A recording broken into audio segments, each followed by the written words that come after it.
आपण भारताचा 76वा प्रजासत्ताक दिवस साजरा करण्यासाठी जमलो आहोत। प्रजासत्ताक हा शब्द 2 शब्दांनी मिळून बनलेला आहे। प्रजा म्हणजे जनता व सत्ताक म्हणजे सत्ता। याचा अर्थ होतो प्रजेद्वारे निवडलेली सत्ता। आज भारताचा 76वा प्रजासत्ताक दिन आहे।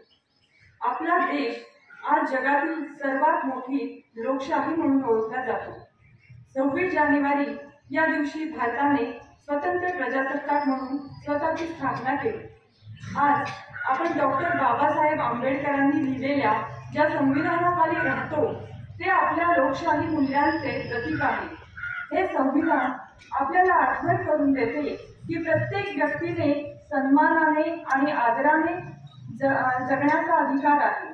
आजचा हा दिवस आपल्या देशाच्या महान स्वातंत्र्य सैनिकांची आठवण करून देतो, ज्यांनी आपल्या संघर्ष आणि बलिदानातून आपल्याला स्वातंत्र्य मिळवून दिले।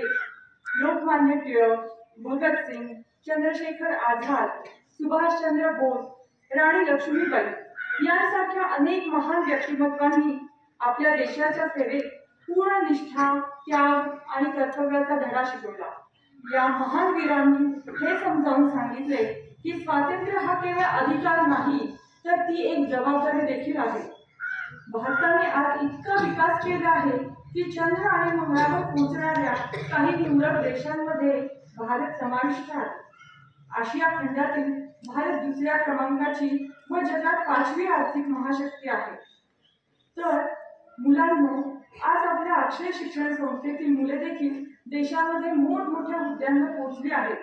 कोणी डॉक्टर आहे, कोणी इंजिनियर, कोणी CA तर कोणी प्रगत शेतकरी देखील आहेत। अशा मुलांसारखे जर आपल्याला बनायचे असेल तर आपल्यामध्ये कॉन्फिडन्स असला पाहिजे। आपण जे ठरवू ते करून दाखवण्याची तयारी असली पाहिजे। जगात अशक्य काहीही नसते। तुमची जिद्द तुम्हाला प्रगतीपथावर नेऊन पोहोचवते। आजकाल मुलांमध्ये मोबाईल बघण्याचे प्रमाण खूप दिवसेंदिवस वाढत चालले आहे।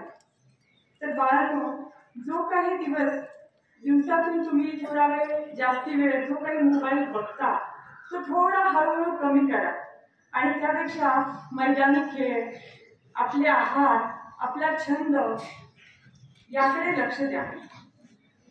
आज जर तुम्ही निरोगी असाल तर तुम्ही भविष्यात चांगले नागरिक बनू शकता।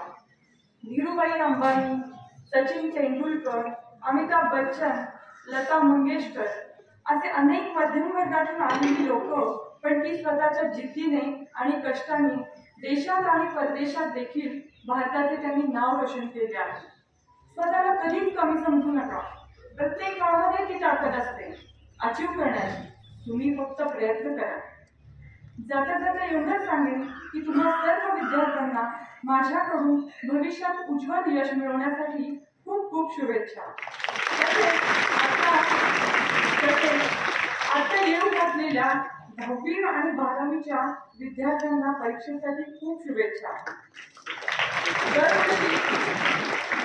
दरवर्षी अक्षय शिक्षण संस्थेचा निकाल चांगला लागतो, तर यावेळेस देखील असाच चांगला निकाल लागेल आणि भरघोस गुणांनी मुले चांगली कामगिरी करतील अशी आशा मी व्यक्त करते।